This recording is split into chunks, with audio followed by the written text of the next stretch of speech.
कृपा दया के सागर गुरु है, कृपा दया के सागर गुरु है।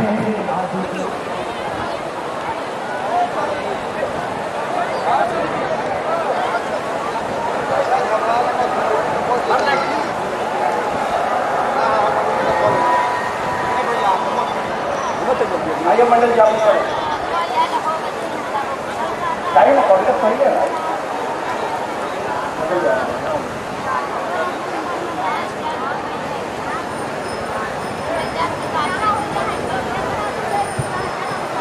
आपके द्वारा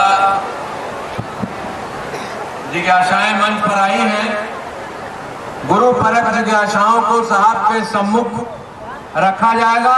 समय सीमा के अंतर्गत आपकी जिज्ञासाओं पर बात करने का निवेदन किया जाएगा।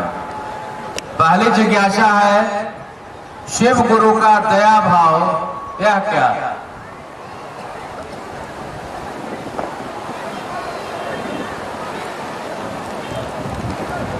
आप ये सवाल सुना?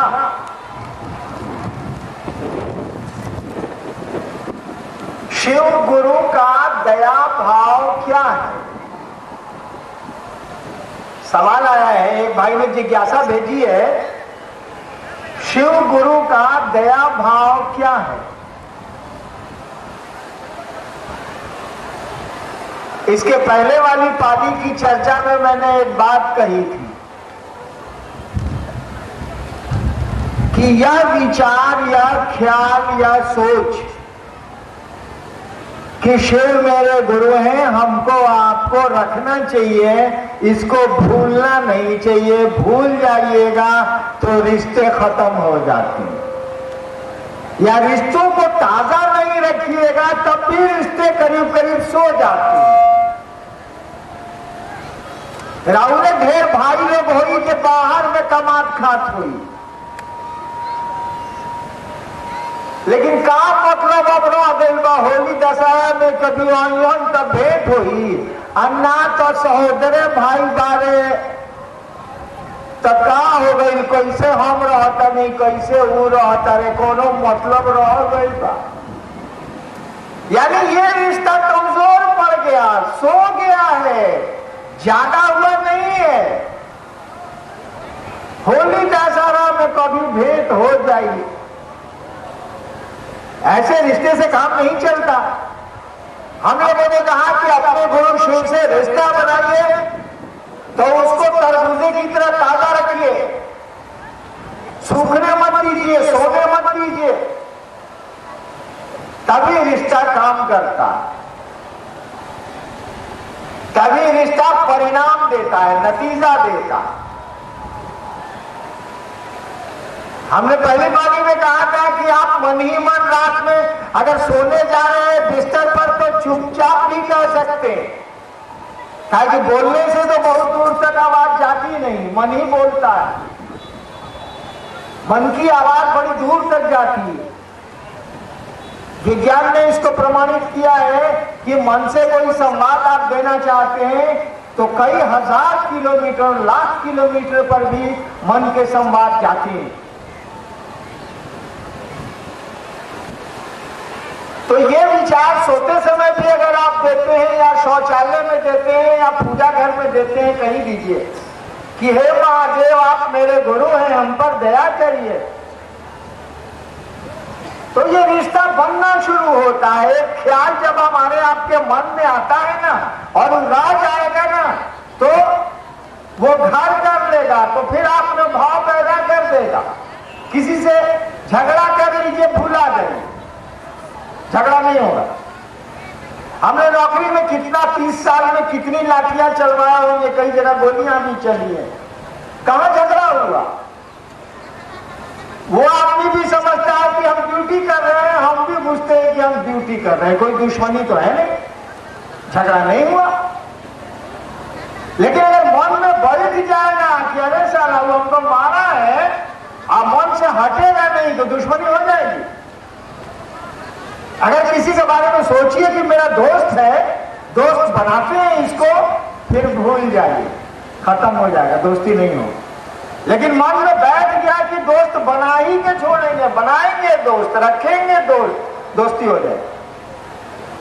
ठीक उसी तरह से मन में ये ख्याल अगर घर कर गया कि शिव मेरे गुरु हैं, तो शिष्य बन जाएंगे हम आप, शिव हमारे आपके गुरु हो जाएंगे। हमने कहा ना कि आप कहिए महादेव से कि हे मन ही मन कहिए कि हे महादेव आप मेरे गुरु हैं, दया करिएगा नहीं, हम पर दया कर दीजिए। एक भाई ने पूछा है कि शिव गुरु का ये दया भाव क्या है। एक भाई ने सवाल भेज दिया है कि शिव गुरु का ये दया भाव क्या है। देखिए, उस ईश्वर ने, उस शिव ने, उस महेश्वर ने, उस परमात्मा ने इस सृष्टि को बनाया है, वही इसका निर्माण करता है। कहा जाता है कि उस परमात्मा की इच्छा से सृष्टि की उत्पत्ति होती है, सृष्टि चलती है, रहती है और फल प्रतिफल टूटती है, खत्म भी होती है। इसका अर्थ समझते हैं। मैं आप लोगों को बताऊं कि ये मेला नहीं है, आए हैं घूमने के लिए, तब तो कहिए कि जी आप यहां से फूकिए, हम लोग घूमेंगे। कुछ आए हैं इस गर्मी में, आए हैं इस परेशानी में, आए हैं अपना पैसा जाया करके आए हैं, खर्च करके आए हैं। कुछ तो कहीं दूर बैठ के सुन तो लीजिए, कहीं जिंदगी में काम आ जाए।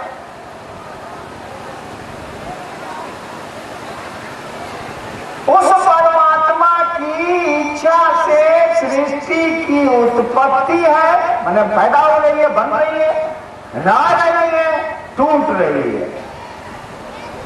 जैसे हमारी आपकी इच्छा से शामियाना बना है, एक दिन लगाव भी हुआ है, एक दिन ससुराल टूटेगा भी, क्योंकि हर चीज जो पैदा होती है खत्म भी हो जाती है। जब उस परमात्मा की इच्छा से सृष्टि का कण कण निर्मित है, समय नहीं है तो मैं प्रमाणित करना था कि कैसे निर्मित है, समय नहीं।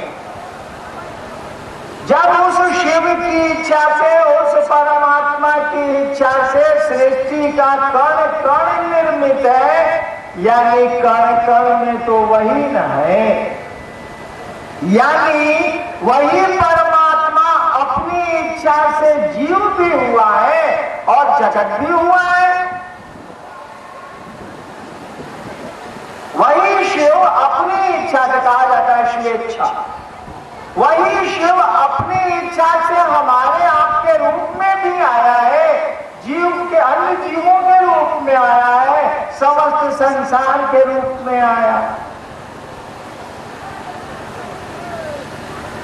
कहा जाता है कि वह ईश्वर बड़ी सूक्ष्म है, उससे सूक्ष्म कुछ होता ही नहीं है। सही बात है, सूक्ष्म कहते हैं जो आपको दिखता नहीं है, पकड़ाता नहीं है, जो आपकी इंद्रियों से बाहर है। स्थूल कहते हैं जो आपको दिखता है, आपकी इंद्रियों से पकड़ा जाता है। कहा जाता है कि ईश्वर कण कण में है, बुझाता ही ससुरा नहीं है कि कण कण में। कहा जाता है ईश्वर तो भीतर भी है, बाहर भी है, ससुरा पता चलता है भीतर भी है कि बाहर भी है। क्यों नहीं पता चलता? वह इतना सूक्ष्म है, इतना सूक्ष्म है, इतना सूक्ष्म है कि हमारा आपका मन तो उसको पकड़ ही नहीं सकता। इसीलिए कहा जाता है, सही कहा गया है कि ईश्वर कण कण में है, लेकिन ससुरा पते नहीं चलेगा कि कहां है। कहा गया कि ये तो बहुत सूक्ष्म है, सूक्ष्माति सूक्ष्म है, सबसे सूक्ष्म है, यह हमारी आपकी इंद्रियों से पकड़ में नहीं आएगा। कहा जाता है मौन से भी पकड़ में नहीं आएगा। इंद्रियों का मालिक तो मन है, लेकिन कहा जाता है मनोवाक अगोचरा, मौन वाणी सबसे अगोचर, पकड़ में भी नहीं करता। समझने की कोशिश करिएगा, वही परमात्मा हमारे आपके रूप में फैल गया है, वही शिव जीव के रूप में जगत में दिख रहा है, लेकिन वही शिव न जगत में फैला है, वही शिव न जीव हुआ है। अब वही शिव की इच्छा से जीव शिव बनेगा, उसकी इच्छा से शिव जीव बना है। अब उसी शिव की इच्छा से जीव शिव बनेगा। अब कोई आदमी रामकृष्ण परमहंस होगा, अब कोई आदमी बुद्ध होगा, अब कोई आदमी राम और कृष्ण होगा, अब कोई आदमी शिव को उपलब्ध होगा, ईश्वर को उपलब्ध होगा। अब कोई मीरा बनेगी, अब कोई रैदास बनेगा, अब कोई नानक बनेगा, अब कोई कबीर बनेगा। उसी शिव की इच्छा से शिव जीव बना है, यानी उसी शिव की इच्छा से वह ईश्वर अपनी इच्छा से कबीर बना है। अब कबीर से वह शिव बनेगा। ये जो कबीर से शिव बनेगा, या आदमी से जो बुद्ध बनेगा, या रैदास बनेगा, ये जो ईश्वर को उपलब्ध होने वाले लोग हैं उस शिव की इच्छा से होंगे। उनकी इच्छा से शिव जीव बना है, अब उन्हीं की इच्छा से जीव शिव बनेगा। ये जो जीव शिव बनेगा, हम आप जो शिव बनेंगे, हम आप जो शिव की ओर मुखातिब होंगे, शिव की ओर चलेंगे, शिव से एक में होंगे, ईश्वर से जुड़ेंगे। इस जुड़ने को यानी जीव के शिव होने को कहते हैं या तो शिव का दया भाव। वो तो दया करते हैं, वो तो करुणा करते हैं और जीव शिव की ओर चलना शुरू करता है, जीव परमात्मा की ओर चलना शुरू करता है, मनुष्य परमात्मा की ओर चलना शुरू करता है। ये कहने की जरूरत नहीं है कि शिव गुरु का दया भाव क्या है, एक्स्ट्रा कह दिया, ज्यादा कह दिया। सवाल तो इतना ही होना चाहिए कि शिव का दया भाव क्या है। शिव का दया भाव यानी गुरु भाव। शिव गुरु कहने की जरूरत ही नहीं है। अगर कोई कहे कि शिव का दया भाव क्या है, उत्तर यही होगा क्योंकि दया भाव को ही गुरु भाव कहते हैं। शिव का दया भाव शिव का गुरु होना है।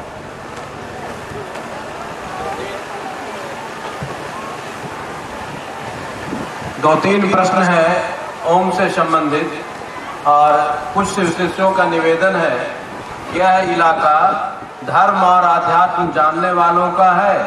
हम लोग चर्चा करते हैं तो प्रश्नों की बौछार हो जाती है। साहब से निवेदन है कि नमः शिवाय मंत्र जप करने के लिए जब हम लोग बताते हैं तो ओम नमः शिवाय क्यों नहीं हो इस पर तकरार हो जाता है। शिव शिष्यों का आग्रह है कि ओम पर तो कुछ प्रकाश डालने की कृपा की जाए तो महान दया होगी।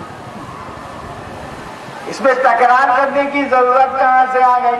तकरार होला निमन चीज खातिर हो।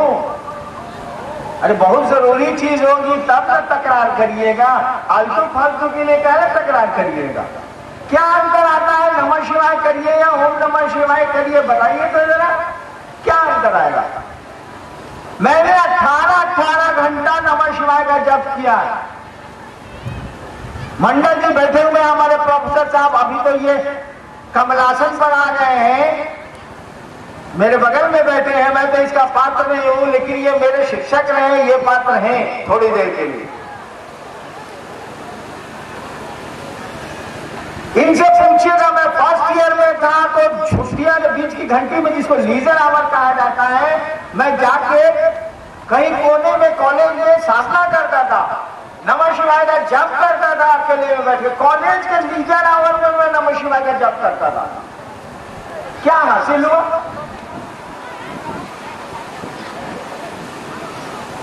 अरे तूफान में की तरह नमः शिवाय पास कर जाता है, साला कुछ होता ही नहीं है। क्योंकि प्रणाम तो करता है, मौन बोली तो करती नहीं है। अरे नमः शिवाय यानी शिव को प्रणाम क्या करेगा? हमारा आपका मन न करेगा, बोलिया करेगी। हम लोग बोली से नमः शिवाय करते हैं तो क्या अंतर आता है? ओम नमः शिवाय करिए या नमः शिवाय करिए। बोली प्रणाम करती है। हम गाँव में जाइला कभी कभी 5-6 साल पर, कभी शिव चर्चा में गई तो कहाँ जाइला तो कई बार गाँव में जाइए तो गाँव के चचा लोग भेटा जाला तो कहे के पड़ेला काका गोड़ लगतन। और साथे कोई साथी सब रहा, मेरे साथ बहुत लोग चलते हैं। बाद में पूछा है बॉस के था, हम लोग मानिए साला कुकुर है, बताइए तो जरा। काका गोड़ लगा तभी मुंह से बोल रहे हैं। अब जब चला गया तो कोई पूछ रहा है कि कौन गए था बॉस, हम कह ये साला कुकुर है, पूरे गांव का लड़ा कर रहता है। ये तो प्रणाम नहीं हुआ कि प्रणाम हुआ कि गाली देना हुआ, बताइए तो जरा। वही हम लोगों का भी हाल है। हम लोग शिव को प्रणाम थोड़ा ही करते हैं, सामान को प्रणाम करते हैं। मेरे भी यही स्थिति है, अमूमन लोगों की यही स्थिति है। एक आदमी टांगी बड़ी तन्मयता से खोज रहा था, टांगी सुबह से शाम तक टांगी को खोजे जा रहा। 3 बज गया, अब 3 बजने जा रहा, मेहरारू पर बिगड़ गया है, तेरे टांगी रख दे देते हूं। उसका देवर वही था, मैंने छोटा भाई है। कहां लोग भौजाई पर इतना बिगड़ते हैं टांगी के लिए? आदमी नहीं है क्या? ऐसा मोहब्बत आपको बीवी से ज्यादा टांगी से मोहब्बत है? वो आदमी बोला कि रे ससुर हमारा टांगी से कहा कि मोहब्बत हो, लकड़ी का टेकबाऊ से खोजते नहीं। वही हाल हम लोगों का भी। बेटा चाहिए, सुख चाहिए, नौकरी चाहिए, पद चाहिए, प्रतिष्ठा चाहिए, सुविधा चाहिए, सम्मान चाहिए। सुना है कि बुढ़वा देला बड़ा आसानी से देला। हम लोग भी प्रणाम करने पहुंच गए, कहा कि सरकार जरा बढ़िया से हमरो पर सुनले बनी कि नागराज सफर गया करे ले, हम भागा बनी सरकार हमरो 3 गो बेटी दिया, 4था बेटा चाहिए सरकार। ये शिव को प्रणाम थोड़ी है, ये तो पुत्र को प्रणाम हो रहा है जिसकी कामना की जा रही है। ये तो नौकरी को प्रणाम हो रहा है जिसकी कामना की जा रही है। ये तो सुखों को, सुविधाओं को, समृद्धि को प्रणाम हो रहा है जिसकी कामना की जा रही है। तो कहां अंतर आता महादेव को कैसे हूं गोड़ लगी, कहां अंतर आई? मिलेगा मिल जाए, ना मिलेगा ना मिली। अरे प्रणाम कोई नहीं, महादेव से मोहब्बत हो जाए तब तो मौन प्रणाम करी, भूखबे ना करे। रावण गया त्रिलोक की शक्ति मान के ले आया, नहीं मांगा महादेव को। भगवान विष्णु गए, चक्र सुदर्शन लेके चले आए। राक्षसों के गुरु शुक्राचार्य गए, संजीवनी विद्या लेके चले आए। कृष्ण अर्जुन को भेजा शिव की उपासना करने को, पशुपतास्त्र लेके चले आए। कहां कोई महादेव से मांग रहा है, महादेव से मांग रहा है, महादेव को तो कोई नहीं मांग रहा। तो क्या अंतर आता है? जैसे मन करे प्रणाम करिए। जब तक गुरु की दया हम पर आप पर नहीं होगी, जब तक सही गुरु की दया हम पर आप पर नहीं होगी, उस शिव को हमारा आपका मन प्रणाम करने की स्थिति में नहीं जाएगा। लेकिन आपने सवाल पूछा है तो मैं उत्तर दे देता हूं। नमः शिवाय होता है कि ओम नमः शिवाय होता है? कुछ होता हो, हमको तो कोई अंतर आता नहीं है। लेकिन आप ही के बगल में एक गोरखपुर जगह है, वहां से एक किताब निकलती है जिसको कल्याण कहते हैं। बौड़ी इलाका में पहले रहत रहे कल्याण, और पता ना बाकी ना। कल्याण जनवरी में अपने विशेष अंक निकालता है, मोटा मोटा उतना ही दाम में निकालता है। कभी कल्याण के पन्ना उल्टी का जो शिव पर निकलल बा, शिवांक निकलल बा, शिव उपासना अंक निकलल बा, पहले के निकलल हो बाहर ओकर एक एक पन्ना पर लिखल बा नमः शिवाय, च नमः शिवाय, ओम नहीं के लिखल। इसीलिए कि पढ़े लिखे लोगों का वो प्रेस है, जबकि ओम को ही कैसे ही जुड़ा हुआ वो गीता प्रेस गोरखपुर का। उसने भी शिव पर जो अंक निकाले ना, ओम का प्रयोग नहीं किया, क्योंकि पढ़े लिखे लोग हैं, जानते हैं कि ओम शब्द का प्रयोग वेदों से शुरू हुआ है और शिव की पूजा वेदों से 4000 साल पहले की है। ये अभी तक प्रमाण मिल रहा है, उसके पहले क्या है, कितना दिन से है, पता नहीं चल रहा। वो भी नहीं लिखते। शंकराचार्य, आदि शंकराचार्य का आपने नाम सुना हो, उन्होंने नमः शिवाय पर ही स्तुति लिख दी। शिव पर तो लिखा ही, शिव के बारे में तो लिखा है कि विष्णु मूर्ति हैं आप, आनंद मूर्ति हैं आप, चिदानंद मूर्ति हैं आप, छोड़ दीजिए। उन्होंने नमः शिवाय पर भी स्तुति लिखी, ओम पर नहीं लिखा। शुरू किया नागेंद्र हाराय त्रिलोचनाय, क्योंकि शिव को 5 मुख का कहा जाता है, पंचमुखी महादेव कहा जाता है कि इनका नाम मंत्र 5 अक्षर का है। जैसे भगवती का जो मंत्र है, प्रचलित मंत्र है ये नवारण मंत्र 9 अक्षर का है, 10 का कैसे हो जाएगा? उसी तरह से शिव का नाम मंत्र 5 अक्षर होता है, 6 नहीं होगा, वो नाम मंत्र 5 ही रहेगा। तो ये ओम फिर आया कहां से? जब वैदिक सभ्यता हमारे आपके यहाँ आई ना, आज से करीब 3,500-4 हजार साल पहले, तो आप जानते हैं कि आपका सबसे पुराना साहित्य है, सबसे पुरानी आपकी किताब है ऋग्वेद। उससे पुरानी कोई किताब हमको आपको उपलब्ध नहीं है, हमारे आपके पास नहीं है। ऋग्वेद सबसे पुराना साहित्य है, सबसे पुराना ग्रंथ है जो हमको आपको मिला है। उसके पहले का कुछ नहीं मिलता है, खुदाई जरूर मिलती है, वो जो खुदाई हुई है उसमें प्रमाण कुछ दूसरे मिलते हैं, लेकिन किताब में सबसे पुरानी किताब जो उपलब्ध है वह है ऋग्वेद। जब ऋग्वेद लिखिएगा तब आपको ओम से भेंट हो जाएगा। ओम मधुवातारिताय ते मधुचरन्तु सिंधवा, ओम मधु ओम मधु ओम मधु। शुरू हुआ ओम संगच्छध्वं संवरध्वं संभो मनानसि जानताम दे। हमको संस्कृत आती होती नहीं, यानी ऋग्वेद से ओम आया, वैदिक सभ्यता का है। ओम का अर्थ ही होता है परमात्मा, कंप्लीट परमात्मा, पूरा परमात्मा। उसकी व्याख्या में नहीं जा सकता अभी, लेकिन ओम बड़ा सुंदर शब्द है। वो सोचा गया कि जब आदमी को इज्जत हम लोग देते हैं, श्री लगा देते हैं, उर्दू में मोहम्मद लगा देते हैं, अंग्रेजी में मिस्टर लगा देते हैं, मिसेज लगा देते हैं, मिस लगा देते हैं, यहाँ भी सुश्री लगा देते हैं, श्रीमती लगा देते हैं, श्री लगा देते हैं, तो भगवाने के नाम के पहले श्री नहीं लगेगा? गजब हाल है। हमरा ऐसा कुकुर आदमी के नाम के पीछे लागल बात श्री हरिंद्रानंद, अब भगवान के नाम के पीछे श्री न लगी। कहा गया कि वहां तो परमात्मा का प्रतीक होना चाहिए, ओम का प्रयोग होना चाहिए। सारे मंत्रों में ओम का व्यवहार शुरू हुआ। जो वेदों से पहले के भी मंत्र थे उनमें भी ओम लगा, इज्जत देने के लिए, प्रतिष्ठा देने के लिए, सम्मान देने के लिए। कुछ मंत्र वेदों के पहले के तो बोला गया वैसे के वैसे, उसमें एक्स्ट्रा लग गया ओम। कुछ मंत्र वेदों के बाद के, उसमें कहीं कहीं ओम लगा हुआ, वहां से नहीं हटेगा। जैसे एक मंत्र शिव का, मुझको एक महाप्रेत ने बतलाया, ओम नमो नमः शिवाय, यानी शिव को 2 बार प्रणाम कर दिया, नमः नमः। हमने कहना करिए बड़ा प्रणाम, वैसे ही शिव को 2 बार प्रणाम किया, ओम नमो नमः शिवाय।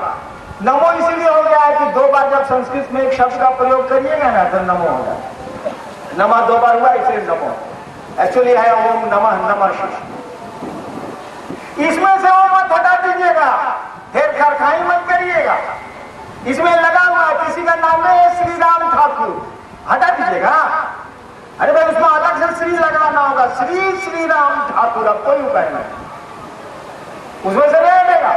किसी का नाम है कि श्री राम, तो आप तो बुलाइएगा राम, सुनेगा वो, उसे कहना है श्री राम है ना, नमे में लगा हुआ है तो क्या करिएगा।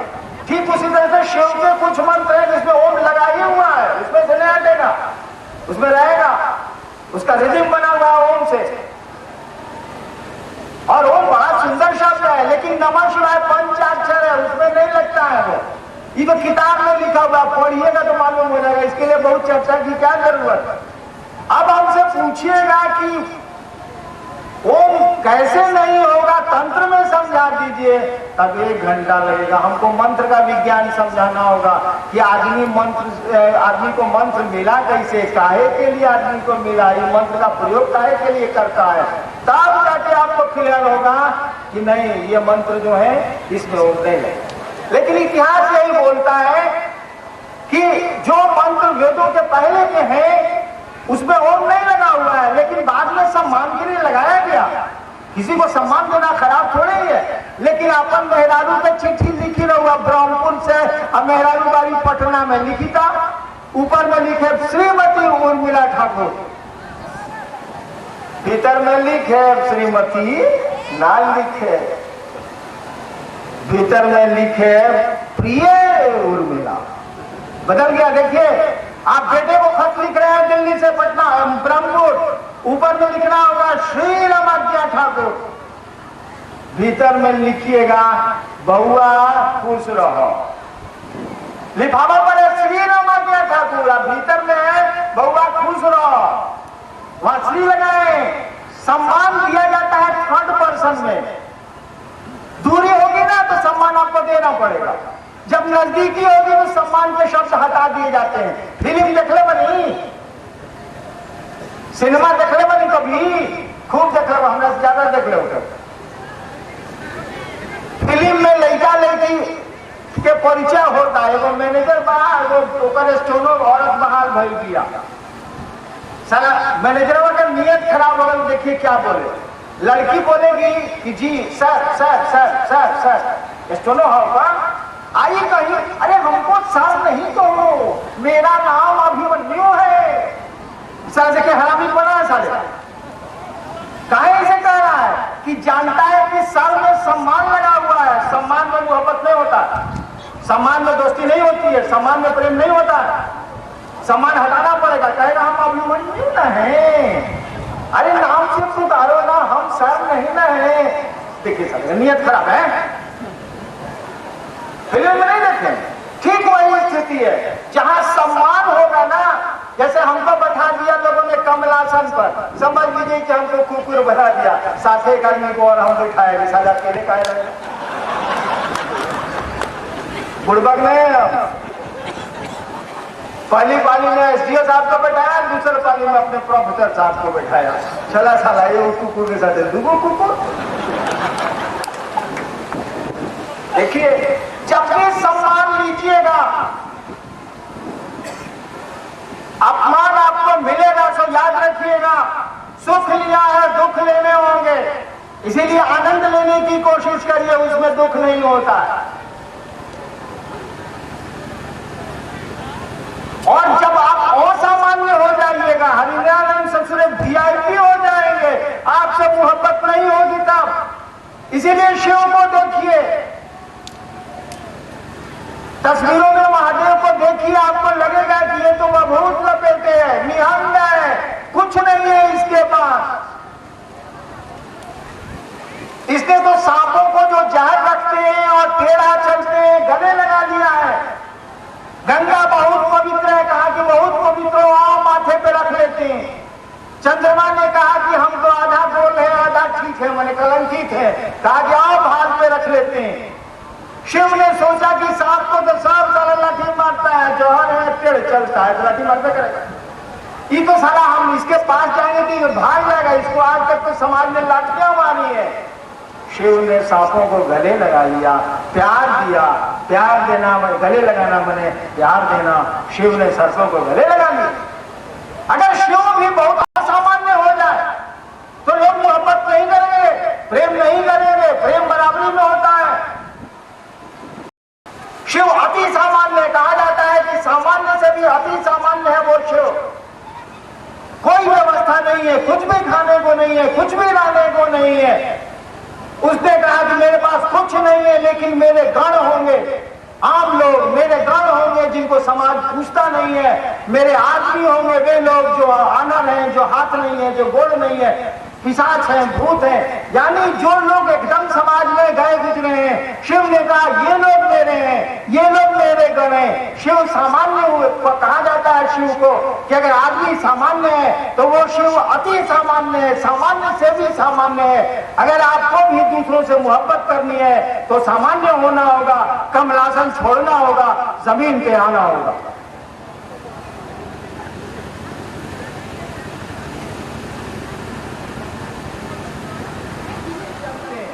और जब नौकरी में आए और मास्टर लोग मिलने आता था क्षेत्र में, तो डेरा पर फोन करके वाइफ को कहते थे कि गाड़ी से भेज रहे हैं मास्टर साहब को, फिर आके ऑफिस भेजो। मधेपुरा में मजिस्ट्रेट पे एक बूढ़ा आदमी आया, कहा बउआ पहचानते हैं? हम कहा जी ना। कहा कि आप पूर्णिया में जब 3 साल के थे तो हम आपको ललटेन में पढ़ाते थे, आप अल्लाह के बेटा हैं? कहा। हमने कहा बैठिए। पूछा कहाँ गए रहे? तो बोला सहरसा। बोले वो सहरसा, हम मधेपुरा में, वहां से करीब 16-17 किलोमीटर दूर। मैंने डेरा फोन किया, पेशकार को कहा कि डेरा पर मेम साहब को बोलो कि एक आदमी को खाना बना के रखेंगे, मैं गाड़ी से भेज रहा हूँ।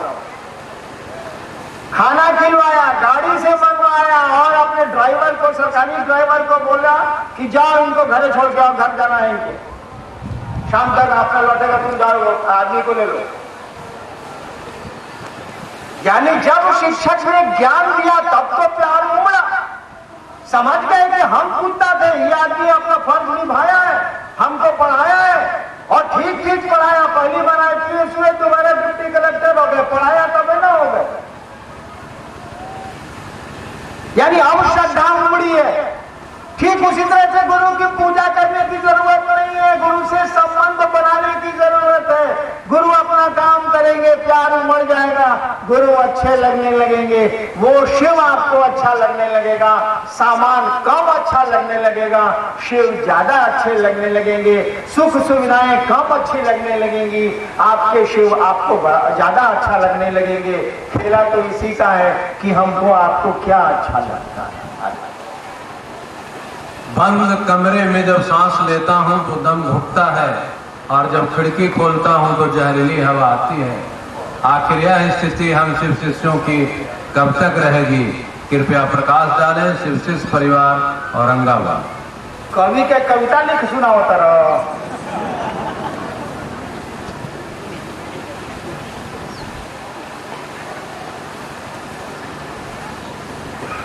क्या है बंद कमरों में?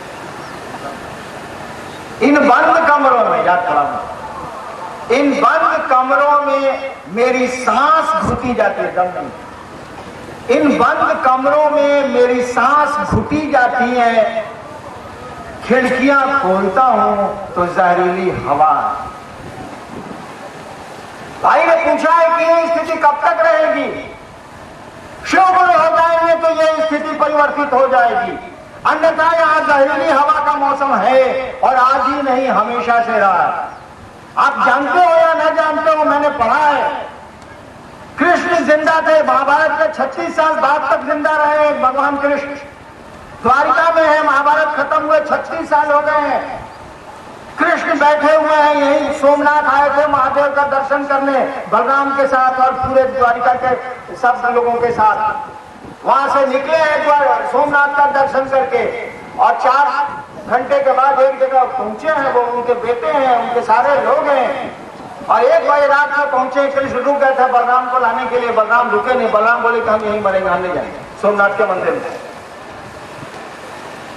और कृष्ण बैठे हुए हैं पेड़ की जड़ के सामने और उनके दोनों बेटे सांब और प्रद्युम्न कृष्ण के सामने आपस में बात में तलवार निकालते हैं और दोनों कट के मर जाते हैं। पूरा कृष्ण का शरीर अपने बेटों के खून से लथपथ हो जाता है। कृष्ण चुपचाप पेड़ की जड़ के पास बैठे हैं, तमाशा देखते हैं। जहरीली हवा, भीष्म पितामह सरसैया पर है। आप लोगों को हमसे ज्यादा कहानी मालूम है, क्यों मुझको प्रेरित करते हैं कहानियां कहने को। भीष्म पितामह सरसैया पर है। महाभारत का 18वां दिन है, सूर्य उत्तरांचल को जा रहे हैं, महाभारत खत्म हो गया है। भगवान कृष्ण अर्जुन 5 पांडवों के साथ और सात्विकी, 7 आदमी तो बचपन किया था, सात्विकी के साथ आते हैं भीष्म के पास, सरसैया पर लेटे हैं। भीष्म पितामह की आंख से आंसू बह रहा है। अर्जुन कृष्ण से बोल रहे हैं, हे केशव, भीष्म तो 8 वसुओं में से एक हैं, तपोनिष्ठ हैं, ब्रह्मचारी हैं, और तब इनको मौत से डर लग रहा है, इनको रो रहे हैं भीष्म पितामह, उनके आंख से आंसू बह रहे हैं। कृष्ण ने कोई उत्तर नहीं दिया। अर्जुन कृष्ण को बोल रहे हैं कि भीष्म रो रहे हैं, मौत से डर रहे हैं, 8 वसुओं में से एक है, तपोनिष्ठ है, क्या नहीं है, तब इनको मौत से भय लग रहा है। कृष्ण चुप रहे। भीष्म ने कृष्ण को कहा, अर्जुन को कुछ नहीं बोले। सवाल किया था अर्जुन ने। भीष्म ने कहा कि हे कृष्ण, हे केशव, मैं इसलिए नहीं रो रहा, मेरी आंख में आंसू इसलिए नहीं है कि मुझको मौत का भय है, मुझको तो इच्छा मृत्यु है, जब चाहूं मर जाऊंगा। मेरे आंख में आंसू तो इसलिए है केशव कि द्रौपदी के स्वयंवर से आप इन लोगों के साथ हैं। इतने दिन बीत गए हैं, द्रौपदी का स्वयंवर हुआ है, उस दिन से आप इन लोगों के साथ हैं। और मैं भीष्म पितामह इस बात को जानता हूं कि आप परमात्मा हैं, आप ईश्वर हैं। और तब इन पांचों पांडवों का जो दुर्दिन आया है द्रौपदी के स्वयंवर से, अब तक नहीं रुका है। मेरी समझ में तो नहीं आ रहा है कुछ कि परमात्मा खुद साथ में है, ईश्वर खुद साथ में है, और तब जो दुर्गति लोगों की हो रही है, पांचों पांडवों का जो दुर्दिन आया है अभी तक रुका नहीं है। मेरे आंख में इसीलिए आंसू है कि हे परमात्मा, क्या तुम्हारी लीला है, खुद साथ में हो और तब जहरीली हवाएं आती।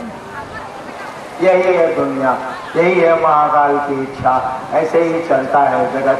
वही महाकाल अगर हमारा आपका गुरु हो जाए तो काम बन सकता है, जहरीली हवा सुगंध में बदल सकती है। करीब करीब खत्मे हैं। एक प्रश्न वही है, आप गुरु भाई हैं या गुरु? अगर गुरु भाई हैं तो कमलासन क्यों? हो ही गया जवाब इसका। आप गुरु हैं कि गुरु भाई हैं कि गुरु नहीं है तो कमला? हम तो आते बोले रूप सागर से गुरु भाई शिव जी से क्या है, कभी कुकुर के सिंहासन ना मिले है, मिल गई साथे को रख ले। भविष्य में ऐसा नहीं होगा। मैं औरंगाबाद में भी ऐसा बनाया था लोगों ने, मैंने रोका था। हमको आपको सामान्य दिखना चाहिए, सामान्य होना चाहिए, मन से भी, आचरण से भी, व्यवहार से। गलत है, कमलासन नहीं बनना चाहिए। आप बोलिए भाई तो कौन जुलूम हो गई, भविष्य में ना बने चाहिए। कुकुरों कभी कभी मोर ना पहने। ब्रह्मपुर के इस पावन स्थल पर आयोजित ये शिव गुरु महोत्सव, आप बैठेंगे अभी थोड़ी देर और प्रोग्राम चलेगा। ब्रह्मपुर के इस पावन स्थल पर आयोजित ये शिव गुरु महोत्सव, आप परेशानियों में, इस गर्मी में इस आयोजन में शरीक हुए, सम्मिलित हुए, आए। और आपके आने से मेरा सौभाग्य कि मैं इस पावन स्थल पर आ गया।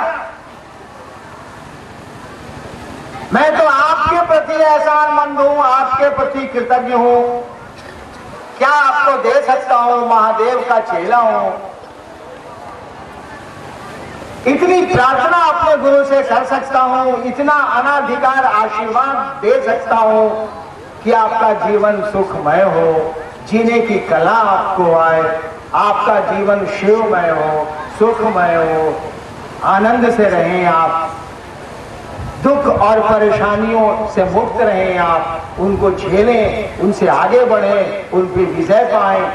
यही प्रार्थना अपने गुरु से करता हूं और ये कामना करता हूँ, ये अनाधिकार आशीर्वाद देता हूँ कि शिव आपके सचमुच में गुरु हों। आपको देख के लोग कहे कि महादेव का चेला तो महादेव होता है। देखो शिव के शिष्य हैं, शिव जैसा आचरण करते हैं। आप मेरा प्रणाम स्वीकार कर लीजिए, आपके चरणों में मेरा प्रणाम।